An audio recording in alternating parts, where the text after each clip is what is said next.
Good morning dear students. നമ്മൾ പരീക്ഷയിൽ ഏറ്റവും കൂടുതൽ ആവർത്തിച്ച് വന്നിട്ടുള്ള ഏറ്റവും പ്രധാനപ്പെട്ട എന്ന് തോന്നിക്കുന്ന കുറച്ച് ടോപ്പിക്സ്, അതിൻ്റെ മെയിൻ പോയിൻറ്സും ഇത്രയും കവർ ചെയ്യാനായിട്ടാണ് ഉദ്ദേശിക്കുന്നത്.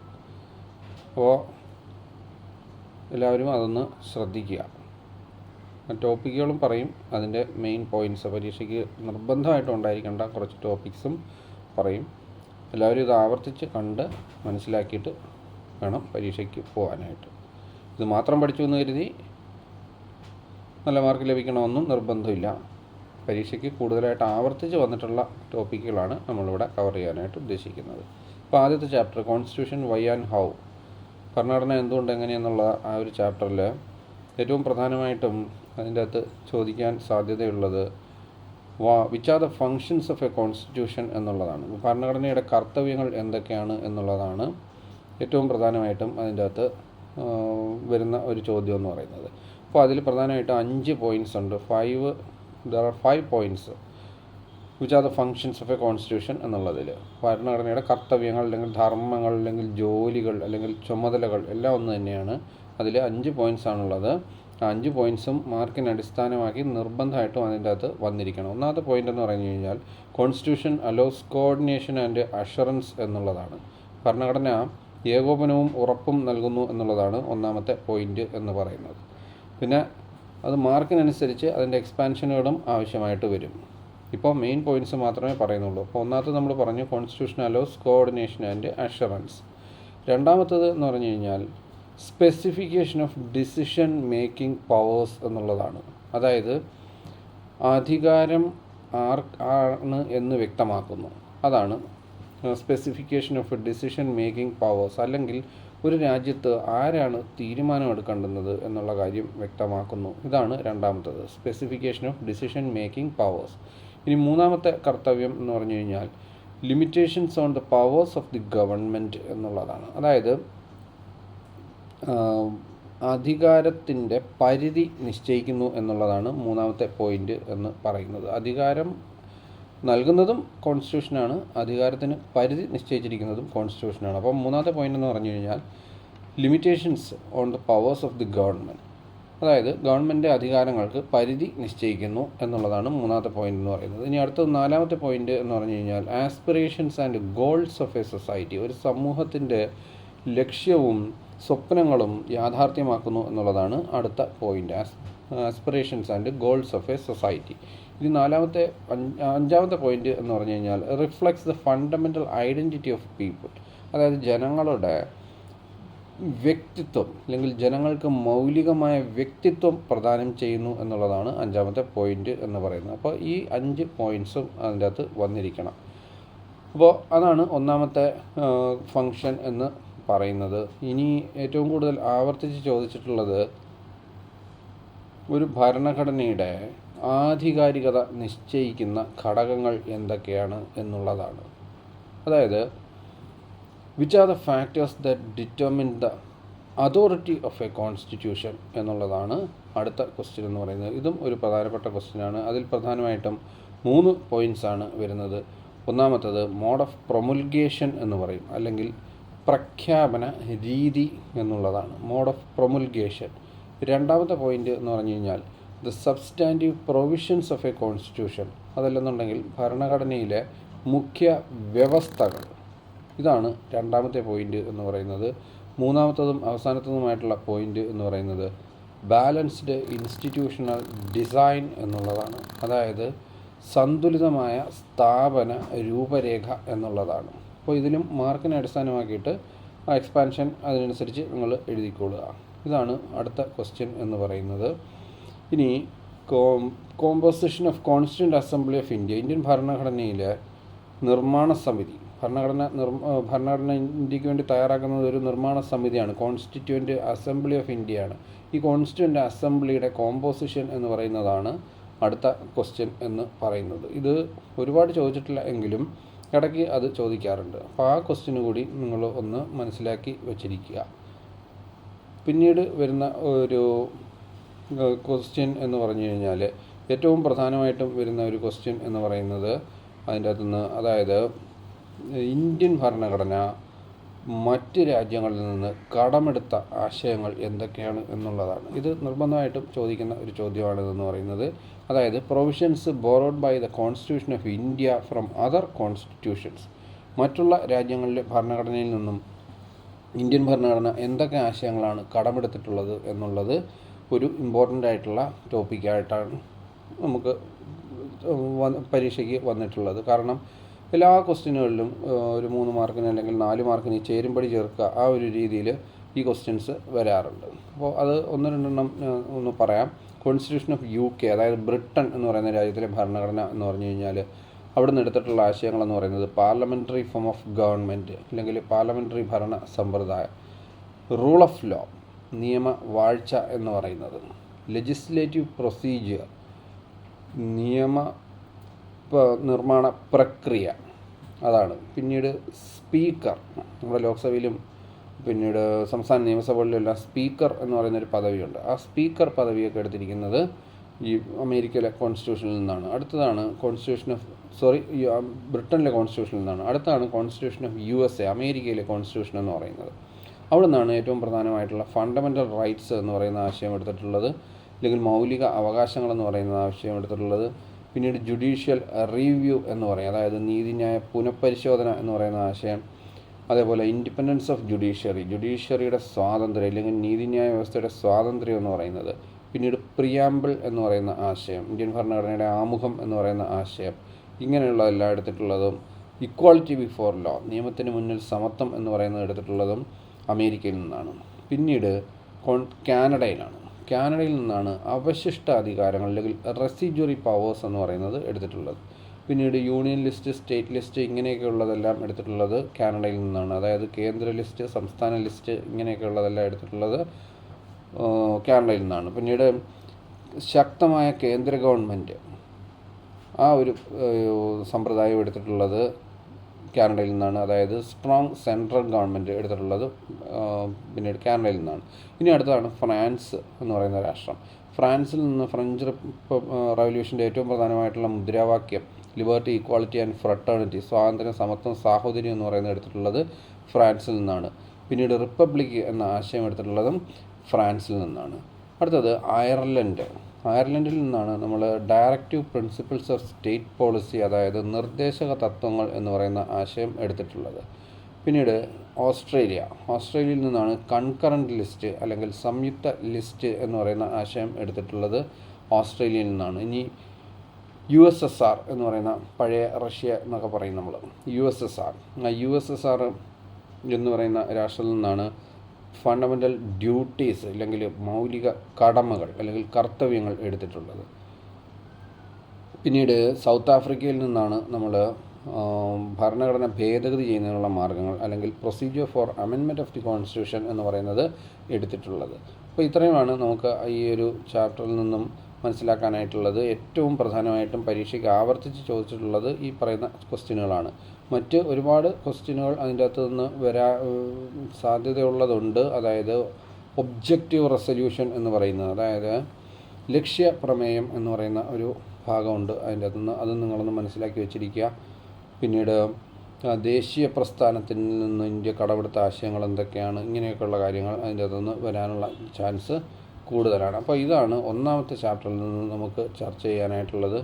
ഇനി നമുക്ക് രണ്ടാമത്തെ ചാപ്റ്ററിലേക്കൊന്ന് പോകാം.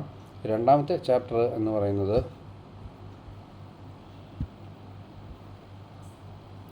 ഏറ്റവും പ്രധാനമായിട്ടും എസ്സേ വരുന്ന ഒരു ചാപ്റ്റർ എന്ന് പറയുന്നത് ഇതാണ്.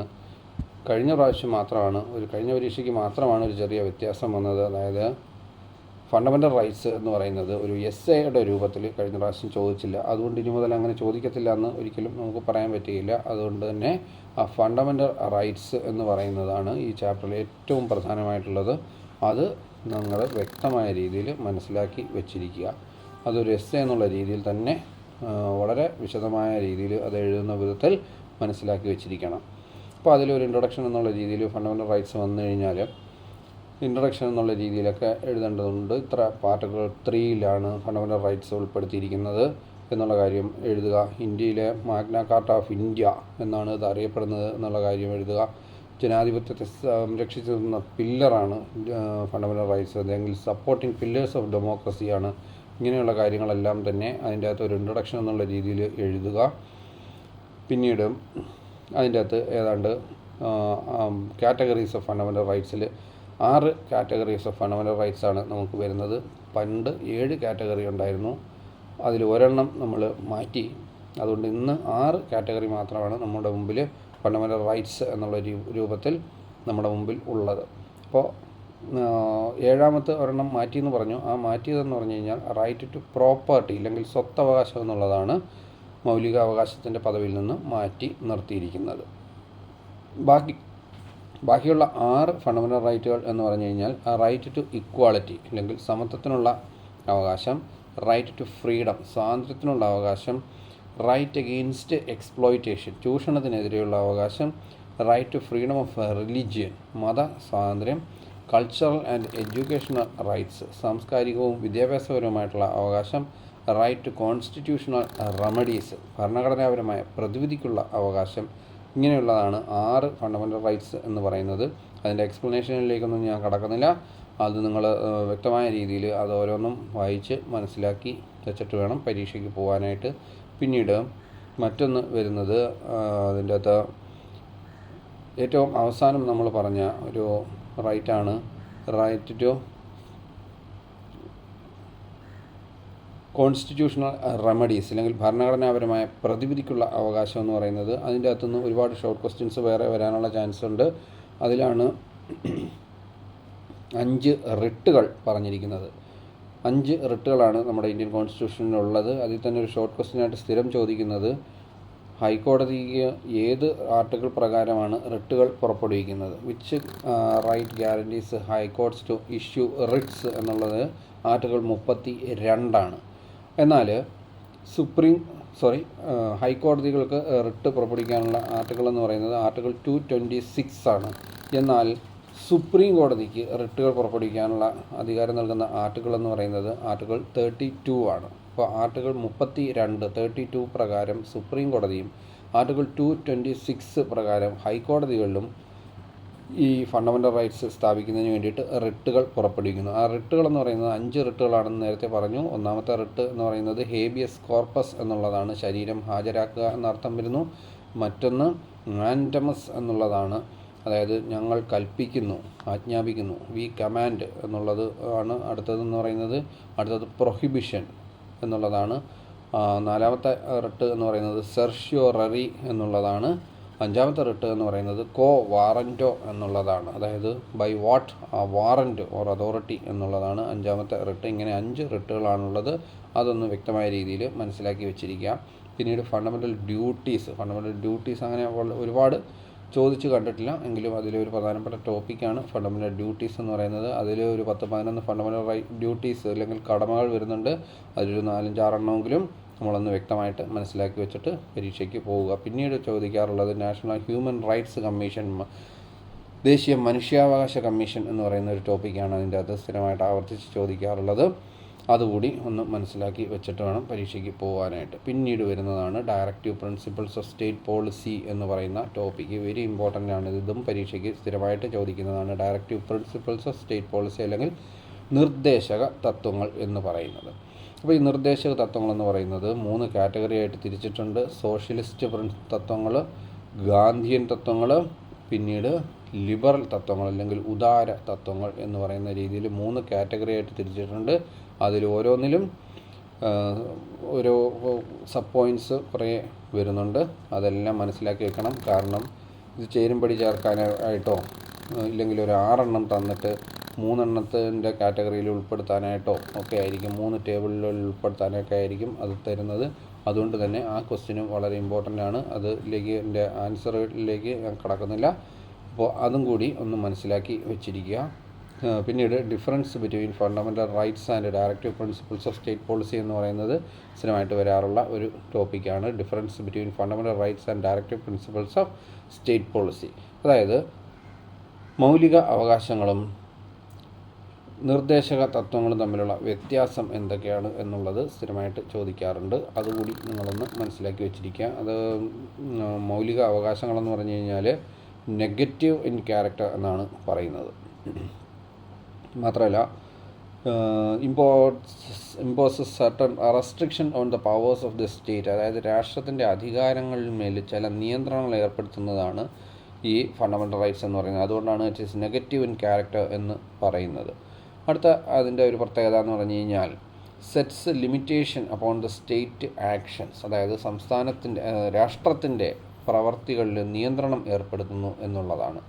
അടുത്തതെന്ന് പറഞ്ഞു കഴിഞ്ഞാൽ ഫണ്ടമെൻ്റൽ റൈറ്റ്സിൻ്റെ അടുത്ത ക്യാരക്ടറിസ്റ്റിക്സ് എന്ന് പറയുന്നത് ജസ്റ്റിഷ്യബിൾ ഇൻ നേച്ചർ എന്നുള്ളതാണ്. അതായത് നീതി സ്ഥാപിച്ചെടുക്കുന്നതിന് വേണ്ടിയിട്ട് നമുക്ക് കോടതിയിൽ പോകാവുന്നതാണ്. ഈ fundamental rights, if anybody violate the fundamental rights we have the right to move to the court.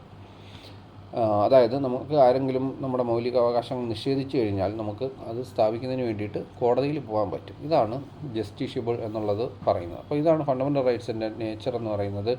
നേരെ മറിച്ച് നിർദ്ദേശകത്വങ്ങളുടെ നേച്ചർ എന്ന് പറഞ്ഞു കഴിഞ്ഞാൽ ഇറ്റ് ഈസ് പോസിറ്റീവ് ഡയറക്ഷൻസ്, അതായത് രാഷ്ട്രം അങ്ങനെ ചെയ്യണം ഇങ്ങനെ പറയുന്നതാണ് ഡയറക്റ്റീവ് പ്രിൻസിപ്പിൾസ് എന്ന് പറയുന്നത്. Social and economic democracy maintain ചെയ്യുന്നതിന് വേണ്ടിയിട്ട് ഇത് നല്ലതാണ് എന്നുള്ളതാണ് ഡയറക്റ്റീവ് പ്രിൻസിപ്പിൾസ് ഓഫ് സ്റ്റേറ്റ് പോളിസിയുടെ അർത്ഥം എന്ന് പറയുന്നത്. അതായത് സാമൂഹ്യ സാമ്പത്തിക പുരോഗതിക്ക് ഏറ്റവും അത്യാവശ്യമായിട്ടുള്ളതാണെന്നാണ് ഇത് പറയുന്നത്. മറ്റൊന്ന് നോൺ ജസ്റ്റിഷ്യബിൾ ആണ്, അതായത് കോടതിയിൽ പോകാൻ പറ്റത്തില്ല. ഗവൺമെൻറ് ഇന്ന കാര്യം ചെയ്തില്ല എന്ന് പറഞ്ഞുകൊണ്ട് നമുക്ക് കോടതിയിൽ പോകാൻ പറ്റുകയില്ല. ഇതാണ് ഈ പറയുന്ന ഡയറക്റ്റീവ് പ്രിൻസിപ്പിൾസ് ഓഫ് സ്റ്റേറ്റ് പോളിസിയുടെ അടുത്ത പ്രത്യേകത എന്ന് പറയുന്നത്. അപ്പോൾ ഇതാണ് അതിൻ്റെ ഡിഫറൻസ് എന്നൊക്കെ വേണമെന്നുണ്ടെങ്കിൽ നമുക്ക് പറയാം. അപ്പോൾ അതവിടെ രണ്ടാമത്തെ ചാപ്റ്റർ ഇവിടെ അവസാനിച്ചു. ഇനി നമുക്ക് മൂന്നാമത്തെ ചാപ്റ്ററിലേക്കൊന്ന് പോകാം. മൂന്നാമത്തെ ചാപ്റ്റർ എന്ന് പറയുന്നത്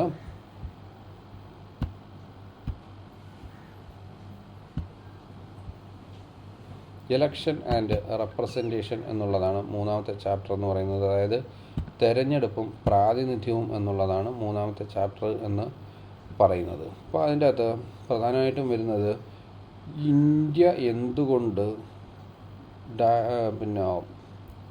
first past the post system സ്വീകരിച്ചു, ഇല്ലെങ്കിൽ കേവല ഭൂരിപക്ഷ സമ്പ്രദായം സ്വീകരിച്ചു എന്നുള്ളതാണ് ഇതിൻ്റെ അകത്തും സ്ഥിരമായിട്ടും വരാറുള്ള ഒരു ചോദ്യം എന്ന് പറയുന്നത്.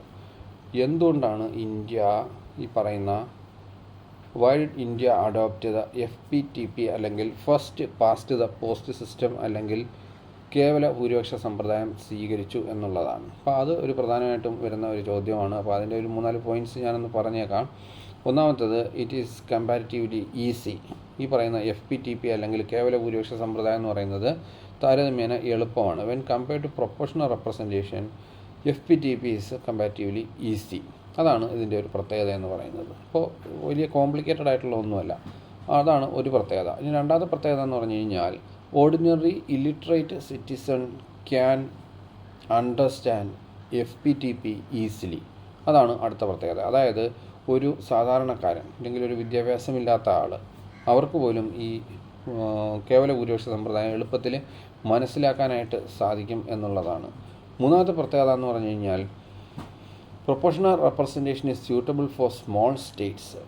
അതായത് ആനുപാതിക പ്രാതിനിധ്യം എന്ന് പറയുന്ന സമ്പ്രദായം ചെറിയ രാഷ്ട്രങ്ങൾക്ക് മാത്രമേ എളുപ്പത്തിൽ നടപ്പിലാക്കാൻ കഴിയുകയുള്ളൂ എന്നുള്ളതാണ്.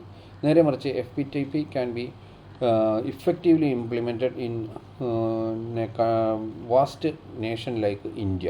ഈ കേവല ഭൂരിപക്ഷ സമ്പ്രദായം ഇന്ത്യയെ പോലെയുള്ള വാസ്റ്റ് ആയിട്ടുള്ള ഒരു രാഷ്ട്രത്തിലും വളരെ കാര്യക്ഷമമായ രീതിയിൽ വിനിയോഗിക്കാൻ പറ്റും എന്നുള്ളതാണ് മൂന്നാമത്തെ പ്രത്യേകത എന്ന് പറയുന്നത്. അടുത്ത നാലാമത്തെ പ്രത്യേകത എന്ന് പറഞ്ഞു കഴിഞ്ഞാൽ FPTPയിൽ മെമ്പേഴ്സിന് റെസ്പോൺസിബിലിറ്റി കൂടുതലായിരിക്കും എന്നുള്ളതാണ് അടുത്ത കാര്യം എന്ന് പറയുന്നത്. അടുത്ത പ്രത്യേകത എന്ന് പറഞ്ഞു കഴിഞ്ഞാൽ stable governments is possible in the FPTP system. അതായത് സ്ഥിരമായ ഗവൺമെൻറ്റുകളെ നമുക്ക് ഉണ്ടാക്കിയെടുക്കാനായിട്ട് കഴിയും എന്നുള്ളതാണ്. അടുത്തത് FPTP unites and coordinates different sections of the society. വിവിധ വിഭാഗങ്ങളെ കോർഡിനേറ്റ് ചെയ്യാൻ, ഇല്ലെങ്കിൽ സഹകരിപ്പിച്ചുകൊണ്ട് മുമ്പോട്ട് കൊണ്ടുപോകാൻ, ഇല്ലെങ്കിൽ അവരെ ഐക്യപ്പെടുത്താനായിട്ട് ഈ പറയുന്ന FPTPക്ക് കഴിയും എന്നുള്ളതാണ് അതിൻ്റെ അടുത്ത പ്രത്യേകത എന്ന് പറയുന്നത്. ഇനി അടുത്തത് കൂടുതൽ ചോദിച്ചിട്ടില്ല എങ്കിൽ ഈ അടുത്ത സമയങ്ങളിൽ ചോദിച്ചിട്ടുള്ള ഒരു ചോദ്യത്തിലേക്ക് നമുക്ക് കടക്കാം. അതായത് ഈ റിസർവേഷൻ ഓഫ് കോൺസ്റ്റിറ്റ്യുവൻസീസ് അല്ലെങ്കിൽ മറ്റൊന്ന് ഡീലിമിറ്റേഷൻ ഓഫ് കോൺസ്റ്റിറ്റ്യുവൻസീസ്, അതായത് ഈ അതിർത്തി നിർണയം അത് നടത്തുന്നത് ആരാണ് എന്നുള്ള ഒരു ചോദ്യം ഇങ്ങനെ പലപ്പോഴും വരാറുണ്ട്. പ്രധാനമായിട്ടും ഈ ഡീലിമിറ്റേഷൻ കമ്മീഷൻ എന്ന് പറയുന്ന ഒരു ഏജൻസിയാണ് ആ പറയുന്ന നിയോജകമണ്ഡലങ്ങളുടെ അതിർത്തികൾ നിശ്ചയിക്കുന്നത് എന്നുള്ളതാണ് അതിൻ്റെ ഒരു ആൻസറായിട്ട് വരുന്നത്. മറ്റൊന്ന് ഏറ്റവും പ്രധാനപ്പെട്ട അതിൻ്റെ അകത്ത് ചോദ്യം, ഈ ചാപ്റ്ററിൽ ചോദ്യം എന്ന് പറയുന്നത് election commission of India, functions of election commission of India എന്നുള്ളതാണ് ഏറ്റവും പ്രധാനമായിട്ടും വരുന്ന ഒരു ചോദ്യം എന്ന് പറയുന്നത്. വെരി വെരി ഇമ്പോർട്ടൻ്റ് ആയിട്ടുള്ള ഒരു ചോദ്യമാണ് ഇതെന്ന് പറയുന്നത്. അതിൽ തന്നെ ഒരു ഷോർട്ട് ക്വസ്റ്റ്യൻ സ്ഥിരമായിട്ട്, അതായത് +1 +2 വരുന്ന ഒരു ഷോർട്ട് ക്വസ്റ്റ്യനും അതിൻ്റെ അകത്തുണ്ട്. അതായത് who is the first chief election commissioner of India എന്ന് പറയുന്നത്. അത് സുകുമാർ സെൻ എന്ന് പറയുന്ന വ്യക്തിയാണ് first chief election commissioner of India എന്ന് പറയുന്നത്.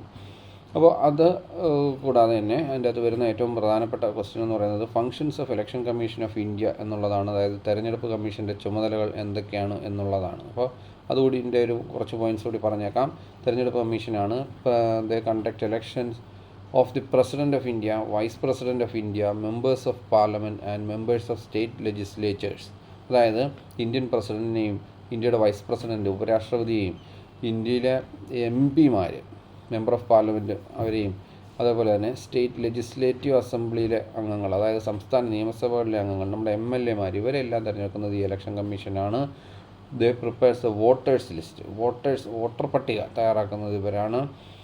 ഇലക്ഷൻ സ്കെഡ്യൂൾ തയ്യാറാക്കുന്നത് ഇവരാണ്. ദേ പ്രിപ്പയർ ഇലക്ഷൻ സ്കെഡ്യൂൾ, അതായത് ഇന്ന ദിവസം ഇന്ന തീയതിയിൽ മുതൽ ഇലക്ഷൻ നടക്കുന്നു എന്ന് തയ്യാറാക്കുന്നത് ഇവരാണ്.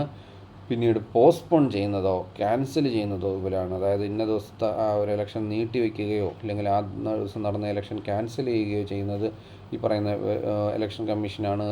കൗണ്ട് ചെയ്യുന്നത്, റിസൾട്ട് പ്രഖ്യാപിക്കുന്നത്, റീകൗണ്ട് ചെയ്യുന്നത്, ഇലക്ഷൻ ഒഫീഷ്യൽസിനെ നിയമിക്കുന്നത്, കോഡ് ഓഫ് കോണ്ടക്റ്റ് പ്രഖ്യാപിക്കുന്നത്, അതായത് പെരുമാറ്റച്ചട്ടം പ്രഖ്യാപിക്കുന്നത്, എക്സ്പെൻസസ് നോക്കുന്നത്, അതായത് കാൻഡിഡേറ്റ്സ് എത്ര രൂപ ചെലവഴിക്കാം, അതിൽ കൂടുതൽ ചെലവഴിച്ചോ, ഇങ്ങനെയുള്ള പരിശോധനകൾ നടത്തുന്നത്. പിന്നീട് റെക്കഗ്നൈസ് പൊളിറ്റിക്കൽ പാർട്ടീസ്, രാഷ്ട്രീയ പാർട്ടികൾക്ക് അംഗീകാരം കൊടുക്കുന്നത്. ദ അലോട്ട് സിംബൽസ്, രാഷ്ട്രീയ പാർട്ടികൾക്ക് ചിഹ്നങ്ങൾ കൊടുക്കുന്നത്.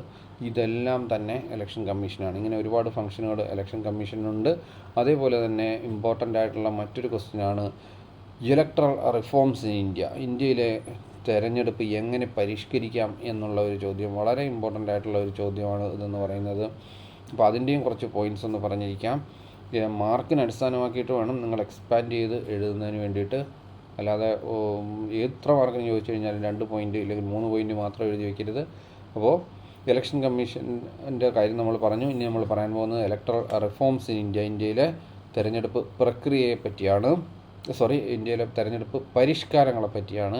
ഇന്ത്യയിലെ തെരഞ്ഞെടുപ്പ് പരിഷ്കാരങ്ങളിൽ നമ്മൾ പറയുന്നത് ഈ FPTPയിൽ നിന്നും പ്രൊപ്പോർഷണൽ റെപ്രസെൻറ്റേഷനിലേക്ക് മാറുക എന്നുള്ളതാണ്. അതായത് change the structure of election from FPTP to proportional representation, അതായത് ആനുപാതിക പ്രാതിനിധ്യത്തിലേക്ക് നമ്മുടെ തെരഞ്ഞെടുപ്പ് മാറ്റുക. ഇനി അടുത്തത് women should be given reservation, സ്ത്രീകൾക്ക് സംവരണം ഏർപ്പെടുത്തുക. Role of money should be abolished, തെരഞ്ഞെടുപ്പിൽ പണത്തിൻ്റെ സ്വാധീനം അങ്ങ് അബോളിഷ് ചെയ്യുക. അടുത്തത് election expenses should be clearly audited, election തെരഞ്ഞെടുപ്പ് കൃത്യമായ രീതിയിൽ ഓഡിറ്റ് ചെയ്യപ്പെടണം. The candidate who spend beyond the limits should be disqualified, തെരഞ്ഞെടുപ്പിന് നിശ്ചയിക്കുന്ന തുകയേക്കാൾ കൂടുതൽ തുക ചെലവാക്കിയ കാൻഡിഡേറ്റിനെ ഡിസ്ക്വാളിഫൈ ചെയ്യുക ഇലക്ഷനിൽ നിന്നും. അടുത്ത ഒരു നിർദ്ദേശം എന്ന് പറയുന്നത് election expenses should be met by the government ഈ തെരഞ്ഞെടുപ്പിൻ്റെ ചിലവുകൾ വഹിക്കണം എന്നുള്ളതാണ്. അടുത്തത് criminals should not be allowed to contest elections, criminals ഒരിക്കലും തെരഞ്ഞെടുപ്പിൽ മത്സരിക്കാൻ അനുവദിക്കരുത്. Caste and religious forces should not be permitted, ഈ മത ജാതി സ്വാധീനം അങ്ങനെയുള്ള സ്വാധീനങ്ങൾ ഈ ഇലക്ഷനിൽ ഒരിക്കലും ഉണ്ടാകരുത് എന്നുള്ളതാണ്. ഇനി അടുത്തത് functions of political parties should be made more transparent, ഈ രാഷ്ട്രീയ പാർട്ടികളുടെ പ്രവർത്തനമെല്ലാം കുറച്ചുകൂടി സുതാര്യമാക്കി നല്ല രീതിയിൽ മുമ്പോട്ട് കൊണ്ടുപോകണം. Booth capturing, threatening, impersonation etcetera should be strictly controlled. അതായത് ഈ ബൂത്ത് പിടുത്തം എന്ന് പറയുന്നതും ഭീഷണിപ്പെടുത്തി വോട്ട് ചെയ്യിക്കുക, ആൾമാറാട്ടം, ഇങ്ങനെയൊക്കെയുള്ളത് ഇല്ലാതാക്കുക. Photo identity cards should be given to everybody. എല്ലാവർക്കും ഫോട്ടോ പതിച്ച ഐഡൻറ്റിറ്റി കാർഡുകൾ നൽകുക. Voting is to be made compulsory. Voting നിർബന്ധിതമാക്കുക. ഇങ്ങനെയൊക്കെയുള്ള കാര്യങ്ങൾ ചെയ്തു കഴിഞ്ഞാൽ നമ്മുടെ തെരഞ്ഞെടുപ്പ് നല്ല രീതിയിൽ പരിഷ്കരിച്ച് മുമ്പോട്ട് കൊണ്ടുപോകാം എന്നുള്ളതാണ് പറയുന്നത്. ഇനി അടുത്ത അതിൻ്റെ അകത്ത് വരുന്ന അത്ര പ്രധാനമല്ലാത്തൊരു ക്വസ്റ്റ്യനിലേക്കൊന്നും കൂടിക്കൊന്ന് കടക്കാം. Reasons for the success of election process in India. ഇന്ത്യയിൽ തെരഞ്ഞെടുപ്പ് ഇത്ര വിജയകരമായ രീതിയിൽ മുമ്പോട്ട് പോകാനുള്ള കാരണം എന്ന് പറയുന്നത് എന്തൊക്കെയാണ് എന്നുള്ളതാണ് അടുത്തത്. ഈ election gives voters the opportunity to choose the representatives freely. അതായത് നമുക്ക് നമ്മുടെ പ്രതിനിധികളെ സ്വതന്ത്രമായ രീതിയിൽ തിരഞ്ഞെടുക്കാനായിട്ട് കഴിയുന്നുണ്ട്. അതാണ് വിജയത്തിൻ്റെ ഒരു കാരണം. Changing of governments is possible. ഗവൺമെൻറ്റുകളെ നമുക്ക് മാറ്റിമറിക്കാൻ കഴിയുന്നുണ്ട്. അതാണ് വിജയത്തിന് മറ്റൊരു കാരണം. Voters show interest in the election process. ജനങ്ങൾ വോട്ട് ചെയ്യുന്നതിൽ വലിയ താല്പര്യം പ്രകടിപ്പിക്കുന്നു. അതാണ് അടുത്ത നേട്ടം എന്ന് പറയുന്നത്.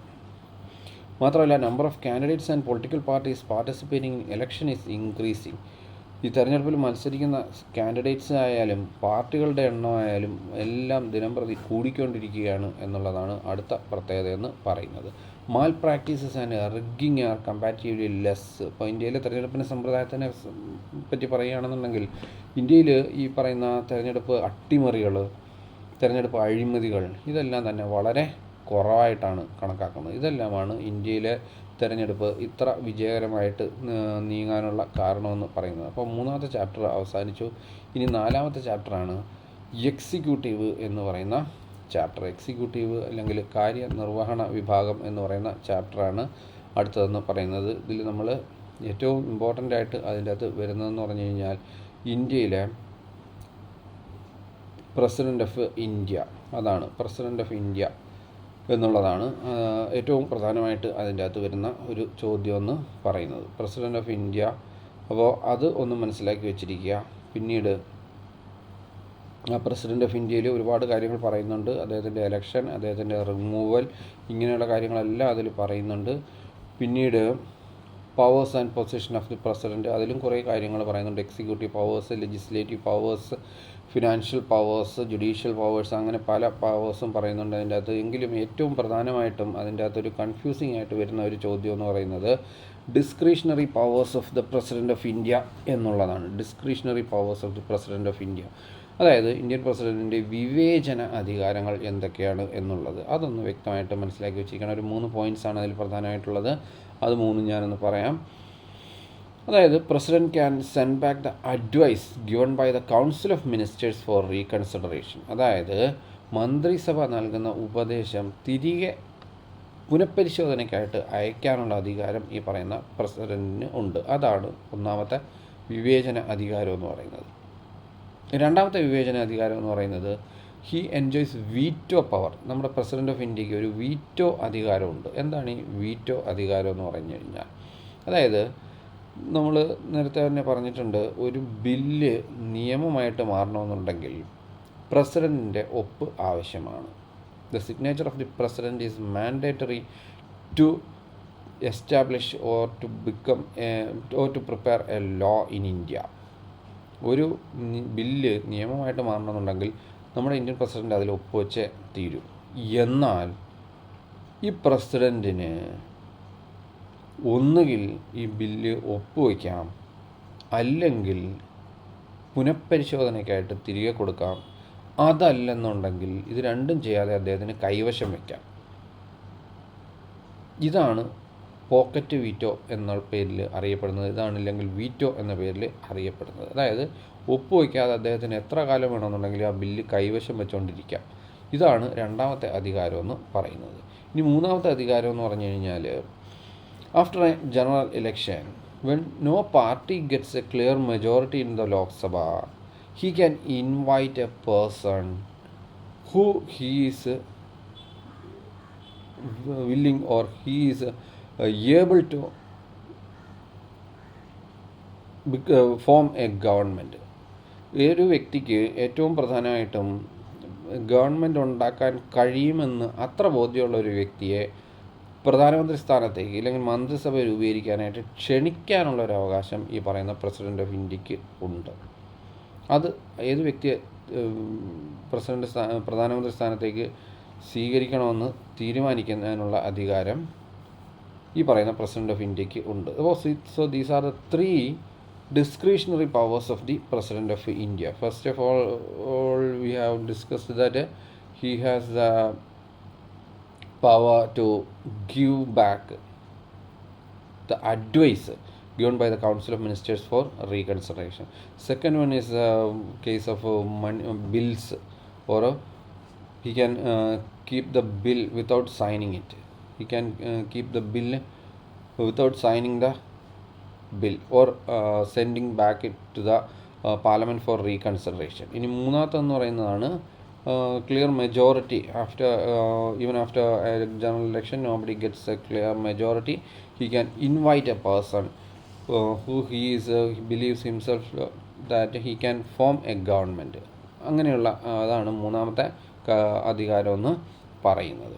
ഇനി അടുത്തത് വൈസ് പ്രസിഡന്റ് ഓഫ് ഇന്ത്യ എന്ന് പറയുന്നതുകൊണ്ട് ഒരുപാടൊന്നും ചോദിച്ചു കണ്ടിട്ടില്ല. വൈസ് പ്രസിഡന്റ് ഓഫ് ഇന്ത്യ പിന്നീട് വരുന്നതാണ് prime minister and council of ministers എന്ന് പറയുന്നത്. ഇതും വളരെ ഇമ്പോർട്ടൻ്റ് ആയിട്ടുള്ളൊരു ടോപ്പിക്കാണ്. കുറേ വാസ്റ്റായിട്ടുള്ള കാര്യങ്ങൾ അതിൻ്റെ അകത്തുണ്ട്. അതുകൊണ്ട് തന്നെ അതൊന്നും നമ്മൾ എലാബറേറ്റ് ആയിട്ട് ഡിസ്കസ് ചെയ്യുന്നില്ല. അതെല്ലാം നിങ്ങൾ വ്യക്തമായ രീതിയിൽ പഠിച്ച് വെച്ചിരിക്കുക. പിന്നീട് functions of council of ministers എന്ന് പറയുന്നത് വരുന്നുണ്ട്. അതും വ്യക്തമായ രീതിയിൽ പഠിക്കുക. പിന്നീട് വരുന്നതാണ് ഏറ്റവും പ്രധാനപ്പെട്ട മറ്റൊന്നാണ് ബ്യൂറോക്രസി അല്ലെങ്കിൽ പെർമനൻ്റ് എക്സിക്യൂട്ടീവ് അല്ലെങ്കിൽ സ്ഥിരം എക്സിക്യൂട്ടീവ് അല്ലെങ്കിൽ ഉദ്യോഗസ്ഥ വൃന്ദം എന്ന് പറയുന്നത്, നമ്മുടെ ഉദ്യോഗസ്ഥർ. അപ്പോൾ അതും വളരെ ഇമ്പോർട്ടൻ്റ് ആയിട്ടുള്ള ഒന്നാണ്. ഫങ്ഷൻസ് ഓഫ് ബ്യൂറോക്രസി എന്ന് പറഞ്ഞുകൊണ്ടുള്ള ടോപ്പിക്കുകൾ അതിൻ്റെ അകത്ത് വരുന്നുണ്ട്. അതെല്ലാം വ്യക്തമായ രീതിയിൽ മനസ്സിലാക്കി വെച്ചിരിക്കുക. പിന്നീട് ഏറ്റവും പ്രധാനമായിട്ടും വരുന്ന ഒരു ചോദ്യം എന്ന് പറയുന്നത് structure of civil service in India. Indian civil സർവീസിൻ്റെ ഘടന എന്ന് പറഞ്ഞുകൊണ്ടൊരു ചോദ്യം സ്ഥിരമായിട്ട് വരാറുണ്ട്. അതും കൂടെ ഒന്ന് പറഞ്ഞേക്കാം. പ്രധാനമായിട്ടും 3 കാറ്റഗറിയിലാണ് ഇന്ത്യൻ സിവിൽ സർവീസിനെ കാറ്റഗറൈസ് ചെയ്തിരിക്കുന്നത്. ഒന്നാമത്തെന്ന് പറഞ്ഞു കഴിഞ്ഞാൽ ഓൾ ഇന്ത്യ സർവീസസ് എന്ന് പറയുന്നത്. ഈ ഓൾ ഇന്ത്യ സർവീസസിലാണ് ഈ IAS, IPS, IRS എന്നൊക്കെ പറയുന്ന ഉദ്യോഗസ്ഥർ വരുന്നത്. രണ്ടാമതാണ് സെൻട്രൽ സർവീസ് എന്ന് പറയുന്നത്. സെൻട്രൽ സർവീസിലാണ് കേന്ദ്ര ഗവൺമെൻറ് ഉദ്യോഗസ്ഥർ എന്ന് പറയുന്ന ഒരു വിഭാഗം വരുന്നത്. കേന്ദ്ര ഗവൺമെൻറ് ഉദ്യോഗസ്ഥർ, അതായത് യൂണിയൻ ലിസ്റ്റിൽ പറഞ്ഞിരിക്കുന്ന കാര്യങ്ങളിലാണ് ഈ കേന്ദ്ര ഗവൺമെൻറ് ഉദ്യോഗസ്ഥർ ഭരണം നടത്തുന്നത്. മൂന്നാമത്തതും വരുന്നതാണ് സ്റ്റേറ്റ് സർവീസ് അല്ലെങ്കിൽ സംസ്ഥാന സർവീസ് എന്ന് പറയുന്നത്. സ്റ്റേറ്റ് സർവീസ് എന്ന് പറയുന്നതിൻ്റെ അകത്താണ് ഇപ്പോൾ സംസ്ഥാനം, നമ്മുടെ കേരള PSC എന്നൊക്കെ പറയുന്നത് പോലെ അങ്ങനെയുള്ള കേരള PSC നിയമിക്കുന്ന ഉദ്യോഗസ്ഥരാണ് ഈ സ്റ്റേറ്റ് സർവീസിൽ വരുന്ന ഉദ്യോഗസ്ഥരെന്ന് പറയുന്നത്. അതായത് രജിസ്ട്രേഷൻ വകുപ്പിലെ ഉദ്യോഗസ്ഥർ, വിദ്യാഭ്യാസ വകുപ്പിലെ ഉദ്യോഗസ്ഥർ, പട്ടികവർഗ വികസന വകുപ്പിലെ ഉദ്യോഗസ്ഥർ, ഹെൽത്ത് വകുപ്പ്, ആരോഗ്യ വകുപ്പിലെ ഉദ്യോഗസ്ഥർ, ഇവരൊക്കെയാണ് അതിൻ്റെ എക്സാമ്പിൾസ് എന്ന് പറയുന്നത്. ഇനി മറ്റൊരു ചോദ്യം എന്ന് പറഞ്ഞു കഴിഞ്ഞാൽ ഇതിൻ്റെ അകത്ത് ഈ relationship between political and permanent executive എന്ന് പറയുന്ന ഒരു ചോദ്യം കൂടി ഇതിൻ്റെ അകത്ത് വരാറുണ്ട്. അപ്പോൾ ആ ഒരു ചോദ്യം കൂടി നിങ്ങൾ ഇതിൽ ഈ ചാപ്റ്ററിൽ നിന്നും വ്യക്തമായിട്ടൊന്ന് മനസ്സിലാക്കി വെച്ചിരിക്കുക. ഇനി അഞ്ചാമത്തതാണ്, ഈ വീഡിയോയിൽ നമ്മൾ 5 ചാപ്റ്ററുകൾ മാത്രമാണ് ചർച്ച ചെയ്യുന്നത്. അപ്പോൾ ഈ വീഡിയോയിൽ 5ാമത്തെ ചാപ്റ്ററാണ് ലെജിസ്ലേച്ചർ അല്ലെങ്കിൽ നിയമനിർമ്മാണ സഭ എന്ന് പറയുന്നത്. വെരി ഇമ്പോർട്ടൻ്റ് ആയിട്ടുള്ള ഒരു 1-2 ക്വസ്റ്റ്യൻസ് ഇതിൻ്റെ അകത്തുനിന്ന് സ്ഥിരമായിട്ട് വരാറുണ്ട്. ഒന്നാമത്തത് രാജ്യസഭ ആൻഡ് ലോക്സഭ എന്ന് പറയുന്ന ആ ഒരു ടോപ്പിക്ക് നിങ്ങൾ വ്യക്തമായ രീതിയിൽ മനസ്സിലാക്കി വെച്ചിരിക്കുക. രാജ്യസഭ ആൻഡ് ലോക്സഭ എന്ന് പറയുന്നത്. ഇനി അടുത്തത് what are the powers and functions of parliament of India എന്ന് പറഞ്ഞുകൊണ്ടൊരു ക്വസ്റ്റ്യൻ ഇങ്ങനെ സ്ഥിരമായിട്ട് വരാറുണ്ട്. അതുകൂടി ഒന്ന് നോക്കി വെച്ചിരിക്കുക. പിന്നീട് ഏറ്റവും പ്രധാനപ്പെട്ട അതിലെ ഒരു ക്വസ്റ്റ്യനിലേക്കാണ് നമ്മളിനി കടക്കാൻ പോകുന്നത്. അതാണ് special powers of Rajya Sabha and special powers of Lok Sabha എന്ന് പറയുന്നത്. ലോക്സഭയുടെ അധികാരങ്ങളിലേക്കും പ്രത്യേക അധികാരങ്ങൾ, രാജ്യസഭയുടെ പ്രത്യേക അധികാരങ്ങൾ. അപ്പോൾ ആദ്യം നമ്മൾ രാജ്യസഭ പറയുകയാണ്. രാജ്യസഭയുടെ അധികാരം എന്ന് പറയുന്നത് protect the interest of the states, സംസ്ഥാനങ്ങളുടെ താല്പര്യങ്ങൾ സംരക്ഷിക്കുന്നു. രണ്ടാമത്തെ അതിൻ്റെ അധികാരം എന്ന് പറയുന്നത് subject which affect the states must be referred to Rajya Sabha, സംസ്ഥാനങ്ങളെ സംബന്ധിച്ചുള്ള വിഷയങ്ങളിൽ നിർബന്ധമായിട്ടും രാജ്യസഭയുടെ അനുമതിക്ക് വന്നിരിക്കണം എന്നുള്ളതാണ്. മാത്രമല്ല സ്റ്റേറ്റ് ലിസ്റ്റിൽ പറഞ്ഞിരിക്കുന്ന വിഷയങ്ങളിൽ നിയമനിർമ്മാണം നടത്തുമ്പോൾ രാജ്യസഭയുടെ അനുമതി എന്ന് പറയുന്നത് നിർബന്ധമായിട്ടും ആവശ്യമാണ് എന്നുള്ളതാണ്. ഇതൊക്കെയാണ് സ്പെഷ്യൽ പവേഴ്സ് ഓഫ് രാജ്യസഭ എന്ന് പറയുന്നത്. ഇനി സ്പെഷ്യൽ പവേഴ്സ് ഓഫ് ലോക്സഭ എന്ന് പറയുന്നതിൻ്റെ അകത്താണ് a money bill can be introduced first only in the Lok Sabha. ലോക്സഭയിലാണ് മണി ബിൽ അല്ലെങ്കിൽ ധനബില്ല് ആദ്യമായിട്ട് അവതരിപ്പിക്കുന്നത്. മാത്രമല്ല ഈ money bill, even if the money bill is rejected by the Rajya Sabha, it can be presented to the president for his assent after the expiry of 14 days. ഇപ്പോൾ രാജ്യസഭ മണി bill അല്ലെങ്കിൽ ധനബില്ല് reject ചെയ്തെങ്കിൽ 14 ദിവസം കഴിയുമ്പോൾ തന്നെ ലോക്സഭയ്ക്ക് ആ ബില്ല് പ്രസിഡൻറ്റിൻ്റെ അനുമതിക്കായിട്ട് സമർപ്പിക്കാവുന്നതാണ്. 14 ദിവസം കൈവയ്ക്കാനുള്ള അനുമതി മാത്രമേ രാജ്യസഭയ്ക്ക് മണി ബില്ല് അല്ലെങ്കിൽ ധനബില്ലുകളുടെ കാര്യത്തിൽ ഉള്ളൂ. മാത്രമല്ല the council of ministers are responsible to the Lok Sabha. മന്ത്രിസഭയ്ക്ക് ഉത്തരവാദിത്വം എന്ന് പറയുന്നത് ലോക്സഭയോട് മാത്രമാണ്. അതാണ് അതിൻ്റെ ഒരു പ്രത്യേകത എന്ന് പറയുന്നത്. ഇനി അടുത്തതാണ് ഏറ്റവും പ്രധാനപ്പെട്ട ഒരു ക്വസ്റ്റ്യനാണ്, how does the parliament make laws? Parliament എങ്ങനെയാണ് നിയമങ്ങൾ ഉണ്ടാക്കുന്നത് എന്നുള്ളത്. അപ്പോൾ അതിൻ്റെ ഒരു ഇൻട്രൊഡക്ഷൻ എന്നുള്ള രീതിയിൽ ബില്ലുകളെ പറ്റി നമ്മൾ പറയണം. A bill is the draft of a proposed law. അപ്പോൾ ഒരു നിയമമാകുന്നതിന് മുമ്പ് ആ നിയമത്തിൻ്റെ കരട് രൂപത്തിനെ പറയുന്ന പേരാണ് ബില്ല് എന്ന് പറയുന്നത്. ഇനി അത് തന്നെ bill various types of bills ഉണ്ട്, ഒരുപാട് തരത്തിലുള്ള ബില്ലുകളുണ്ട്. ഇപ്പോൾ നേരത്തെ പറഞ്ഞ പോലെ മണി ബില്ല്, ഫിനാൻഷ്യൽ മാറ്റേഴ്സുമായിട്ട് ബന്ധപ്പെട്ടാണ് മണി ബില്ല് എന്ന് പറയുന്നത്. അതേപോലെ കോൺസ്റ്റിറ്റ്യൂഷൻ അമെൻമെൻറ്റ് ബില്ലുണ്ട്, അതായത് ഭരണഘടന ഭേദഗതി ചെയ്യുന്നതുമായി ബന്ധപ്പെട്ട ബില്ലുകളുണ്ട്. പിന്നെ ഓർഡിനറി ബില്ലുണ്ട്. ഓർഡിനറി ബില്ലെന്ന് പറഞ്ഞു കഴിഞ്ഞാൽ it is introduced by a member, ഒരു മെമ്പർ അവതരിപ്പിക്കുന്ന ബില്ലാണ്. എന്നാൽ ഗവൺമെൻറ് ബില്ലെന്ന് പറയും. ഗവൺമെൻറ് ബില്ലെന്ന് പറഞ്ഞു കഴിഞ്ഞാൽ government bills are introduced by the ministers, ഏതെങ്കിലും മിനിസ്റ്റർമാർ, മന്ത്രിമാർ അവതരിപ്പിക്കുന്ന ബില്ലുകളെയാണ് പിന്നെ ഗവൺമെൻറ് ബില്ല് എന്ന് പറയുന്നത്. അപ്പോൾ there are 5 stages in the law making procedure in India. 5 ഘട്ടങ്ങളിലൂടെയാണ് ഇന്ത്യയിൽ ഒരു നിയമനിർമ്മാണ പ്രക്രിയ നടക്കുന്നത്. ഒന്നാമത്തേതെന്ന് പറഞ്ഞു കഴിഞ്ഞാൽ ഫസ്റ്റ് റീഡിങ്, ഒന്നാം വായന എന്ന് പറയുന്നത്. അതിൻ്റെ എക്സ്പ്ലനേഷനിലേക്കൊന്നും നമുക്ക് കടക്കുന്നില്ല. രണ്ടാമത്തേതാണ് സെക്കൻഡ് റീഡിങ് ഇല്ലെങ്കിൽ രണ്ടാം വായന എന്ന് പറയുന്നത്. മൂന്നാമത്തേത് കമ്മിറ്റി സ്റ്റേജ്, നാലാമത്തേത് അല്ലെങ്കിൽ കമ്മിറ്റി ഘട്ടം, നാലാമത്തേത് റിപ്പോർട്ട് സ്റ്റേജ് അല്ലെങ്കിൽ റിപ്പോർട്ട് ഘട്ടം, അഞ്ചാമത്തേത് തേർഡ് റീഡിങ് ഇല്ലെങ്കിൽ മൂന്നാം വായന. ഇതാണ് ഒരു ഹൗസിൽ നടക്കുന്ന പ്രക്രിയ എന്ന് പറയുന്നത്. The same 5 steps repeats in the other house also. അടുത്ത സഭയിലും ഈ പറയുന്ന 5 ഘട്ടങ്ങളിലൂടെയും ബില്ല് കടന്നു പോകും. അതിനുശേഷമാണ് the bill send to the president of India for his or her approval. ഇതിന് ഈ 2 സഭയിലും പാസ്സാക്കിയതിന് ശേഷമാണ് പ്രസിഡൻറ്റിന് ഒപ്പുവയ്ക്കുന്നതിന് വേണ്ടിയിട്ട് ബില്ല് കൊടുത്തുവിടുന്നത്. If the president signs the bill, it will become a law. ഇപ്പോൾ പ്രസിഡൻ്റ് അത് ഒപ്പിടുകയാണെന്നുണ്ടെങ്കിൽ ആ ബില്ല് നിയമമായിട്ട് മാറും, ഇല്ലെങ്കിൽ ഇല്ല. ഇതാണ് ബില്ലിൻ്റെ ഒരു യാത്ര എന്ന് പറയുന്നത്. ഇനി മറ്റൊരു ക്വസ്റ്റ്യൻ എന്ന് പറയുന്നത്, how does the parliament control the executive? ഇതും ഒരു ഇമ്പോർട്ടൻ്റ് ആയിട്ടുള്ള ക്വസ്റ്റ്യനാണ്. How does the parliament control the executive? Parliament എങ്ങനെയാണ് എക്സിക്യൂട്ടീവിനെ അല്ലെങ്കിൽ കാര്യനിർവഹണ വിഭാഗത്തിനെ നിയന്ത്രിക്കുന്നത് എന്നുള്ളതാണ്. അതിൻ്റെ ഹെഡിങ്ങുകളോട് പറയാം. ഒന്നാമത്തേതെന്ന് പറഞ്ഞു കഴിഞ്ഞാൽ ഡെലിബറേഷൻ ആൻഡ് ഡിസ്കഷൻ, പര്യാലോചനകളും ചർച്ചകളും അതിലൂടെയാണ് നിയന്ത്രിക്കുന്നത്.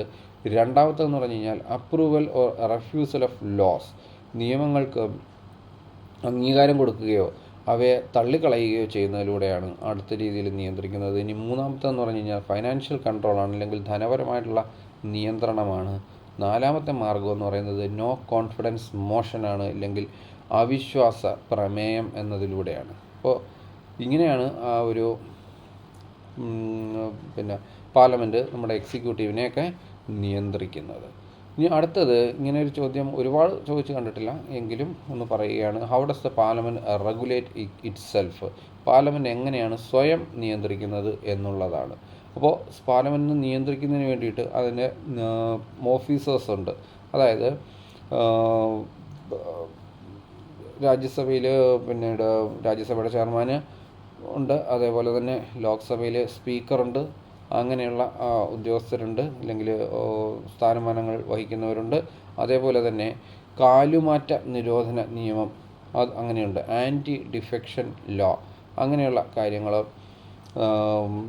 നമ്മൾ നിയമങ്ങൾ പാസ്സാക്കിയിട്ടുണ്ട്. ഇങ്ങനെയുള്ള കാര്യങ്ങളിലൂടെയെല്ലാമാണ് ഈ പറയുന്ന പാർലമെൻറ്റ് സ്വയം നിയന്ത്രിക്കുന്നത്. അപ്പോൾ അതാണ് നമ്മുടെ ഈ ആദ്യത്തെ ഒരു 5 ചാപ്റ്ററുകളെന്ന് പറയുന്നത്. നിങ്ങൾ ഈ രീതിയിൽ കാര്യങ്ങളൊന്ന് വ്യക്തമാക്കി മനസ്സിലാക്കുക.